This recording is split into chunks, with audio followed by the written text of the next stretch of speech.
Hello everyone, welcome to my YouTube channel unseen doubts.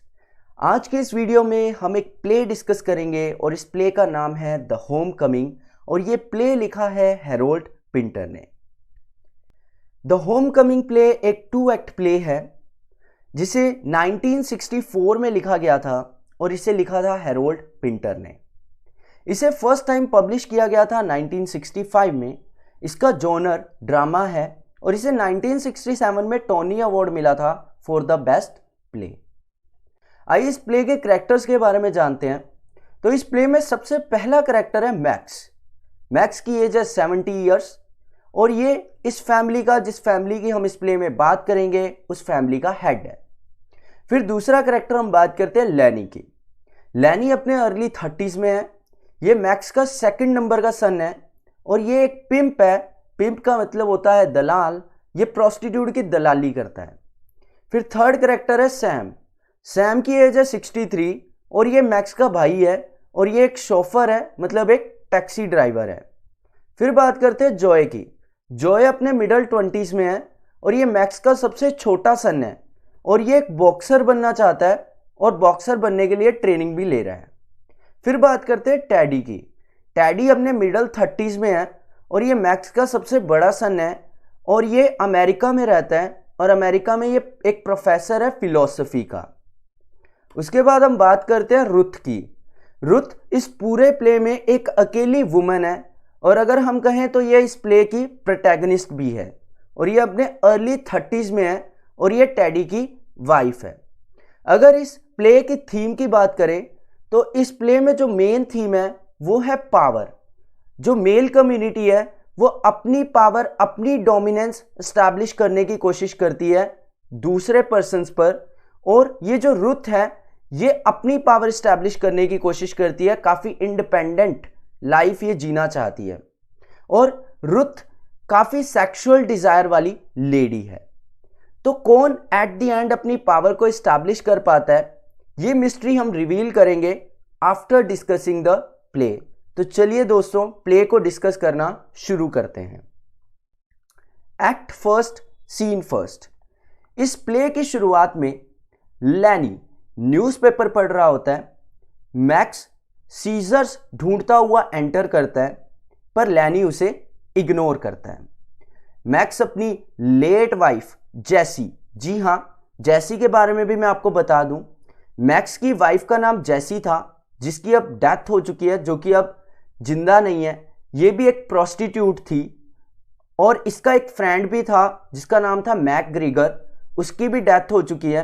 जैसी और Mac ग्रीगर के बीच में अफेयर था और ये भी एक प्रोस्टिट्यूट थी।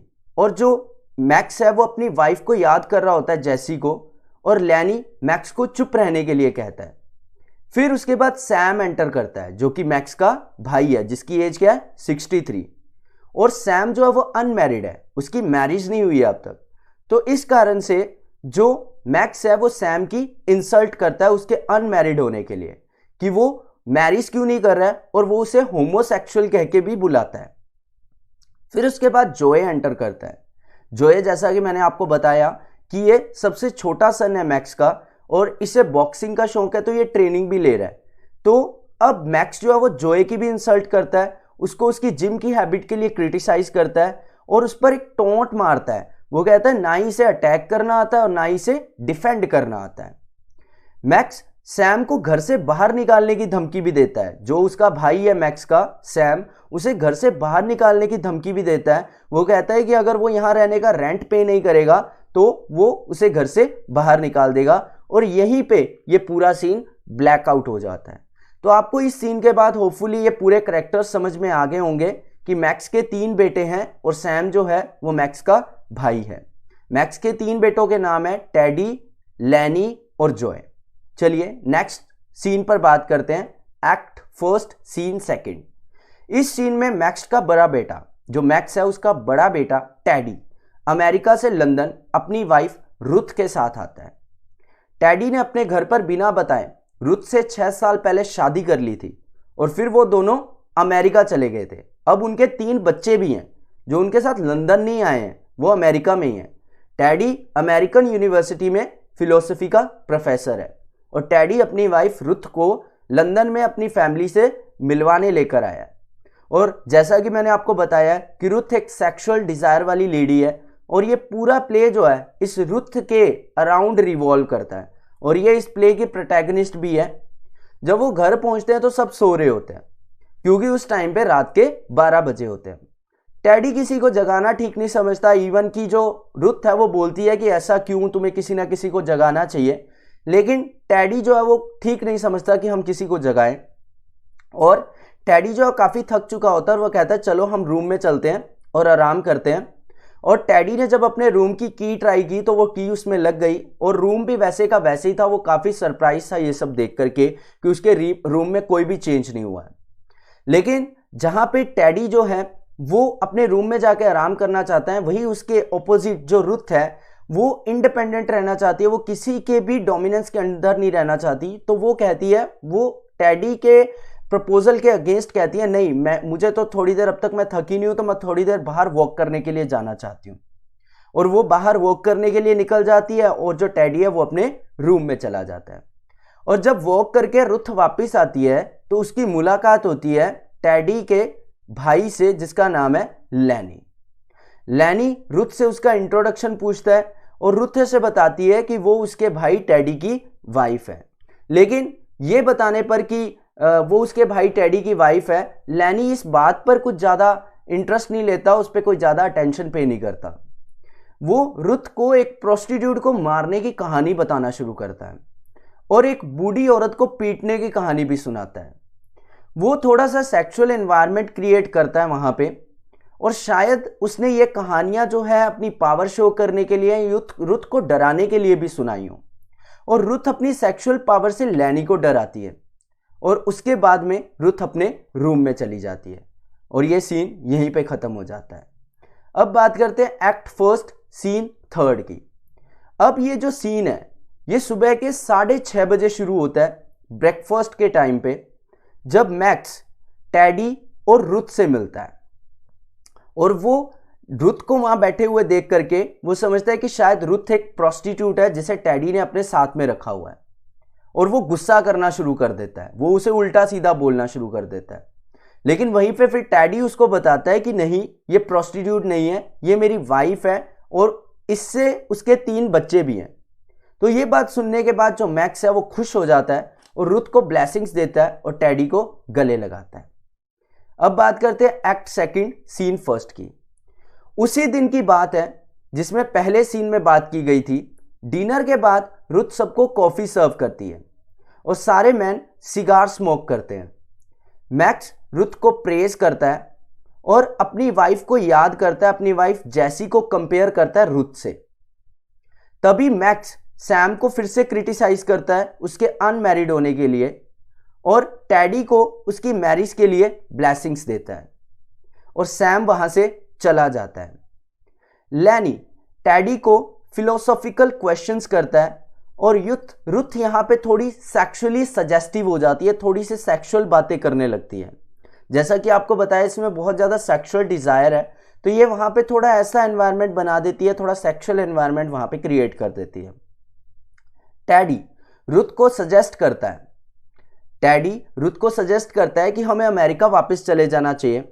लेकिन इस बात पे रुथ जो है वो थोड़ा अनइंटरेस्टिंग होकर के रिप्लाई करती है, थोड़ा सा डिसअपॉइंटिंग वे में रिप्लाई करती है।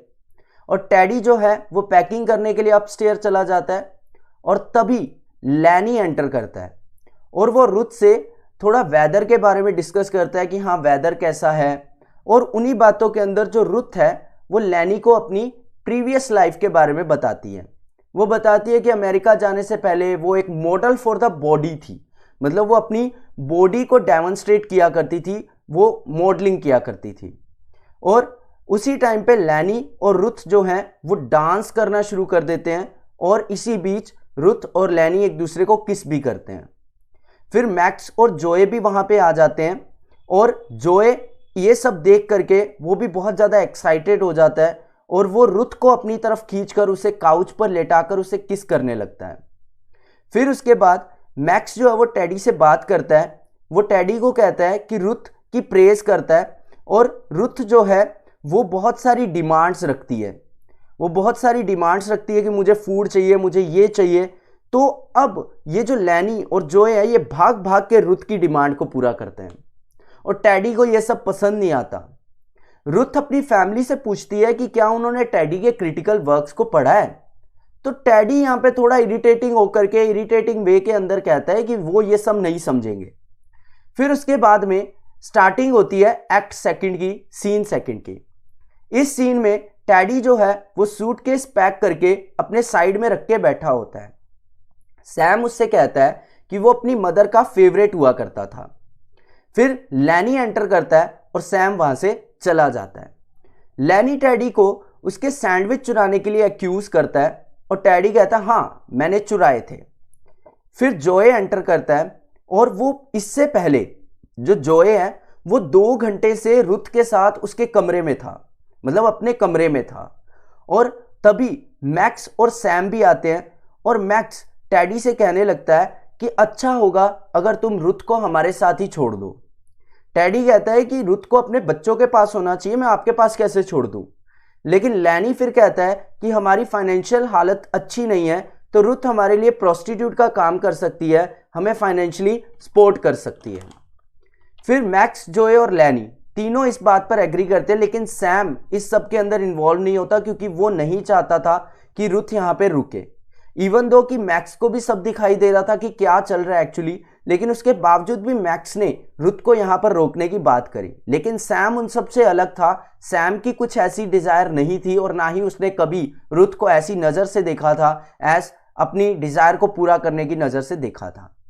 अब रुथ आती है और टेडी उसे कहता है कि फैमिली रुथ को यहीं रखना चाहती है।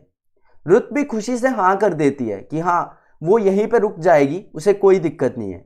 लेकिन फिर वो अपनी कुछ कंडीशंस रखती है, अपनी कुछ डिमांड्स रखती है। वो कहती है कि वो यहाँ पर रुकेगी, लेकिन उसे 3 रूम्स का एक फ्लैट भी चाहिए और एक मेड भी चाहिए, और वो इस सब के लिए कॉन्ट्रैक्ट भी साइन करवाती है। रुथ मैक्स की चेयर पर बैठ जाती है क्योंकि अब पूरे घर की पावर किसके पास में आ गई है, रुथ के हाथ में आ गई है। और टेडी जब वहां से जाने लगता है तो रुथ उसे बुला के कहती है एडी, उसे एडी कह के बुलाती है और कहती है एडी अपनी वाइफ को भूल मत जाना। और जोए फ्लोर पर बैठ जाता है और अपना सर जो है वो रुथ की लैप पर रख देता है। और मैक्स जो है वो अपने आप को इग्नोर करता हुआ समझता है, तो वो भी वहां पर बोलता है, मैक्स जो है वो क्रॉल करता हुआ आता है और रुथ को कहता है किस मी। और लैनी जो है वो वहीं पर खड़ा हुआ ये सब देख रहा होता है। और सैम ये सब नहीं चाहता था और वो नहीं चाहता था कि रुथ यहाँ पर रुके, और उसकी ऐसी कोई डिजायर भी नहीं है। तो यहीं पे हमारा ये प्ले कंप्लीट हो जाता है। और एक्चुअली ये इस प्ले का नाम है होम कमिंग, और यहाँ पर होम कमिंग हुई थी टेडी की, लेकिन एक्चुअल होम कमिंग किसकी हुई है, रुथ की। और अगर हम कंपेयर करें रुथ को मैक्स की वाइफ जैसी से, तो वहां पर भी ये बात बिल्कुल सही बैठती है, क्योंकि जैसी जो मैक्स की वाइफ थी वो भी एक प्रोस्टिट्यूट थी और उसका अफेयर चल रहा था मैक्स के दोस्त मैकग्रीगर से। और इसी तरीके से जो अब ये रुथ है ये भी एक प्रोस्टिट्यूट बन गई है, और इसके भी 3 बच्चे और जैसी के भी 3 बच्चे थे। लेकिन बात यहां पे आती है कि जैसी का अफेयर चल रहा था मैक्स के फ्रेंड मैकग्रीगर से, और इन 3 बच्चों में से जो मैक्स के 3 बच्चे हैं इनमें से एक बच्चा उस मैकग्रीगर का भी है। और इसी बात पर एंड में जो सैम है वो मैक्स पर टोंट भी करता है, वो उसे रियलिटी बताता है कि एक बार की बात है कि मेरी कार के पीछे के जो डिग्गी है उसके अंदर दोनों थे, जैसी और मैक्स ग्रीगर, और उनके बीच में सेक्सुअल रिलेशन भी बना था, और इन तीनों बच्चों में से कोई एक बच्चा मैकग्रीगर का है। और इस टोंट के साथ में ये जो एक्ट है वो खत्म हो जाता है, ये प्ले जो है वो खत्म हो जाता है। और एक्चुअली पावर किसकी स्टैब्लिश होती है, पावर स्टैब्लिश होती है रुथ की। ये पूरी मेल कम्युनिटी के ऊपर अपना रूल करती है, अपना डोमिनेंस रखती है। होपफुली दोस्तों आपको ये प्ले अच्छे से समझ में आ गया होगा। I have tried to give my best, मैंने कोशिश करी है जितना बेस्ट मैं आपको समझा सकूं, हर एक बात को अच्छे से क्लियर करके, एंड होपफुली आपको अच्छे से समझ भी आ गया होगा इस प्ले का कंसेप्ट, एंड आप अपने एग्जाम में अच्छी तरह परफॉर्म भी कर सकते हैं। एंड अगर आपको ये प्ले अच्छा लगा हो तो चैनल को सब्सक्राइब करना बिल्कुल ना भूलिएगा, लाइक करिएगा, शेयर करिएगा, कमेंट करके फीडबैक जरूर दीजिएगा। मिलते हैं आपसे नेक्स्ट वीडियो में। Thank you so much.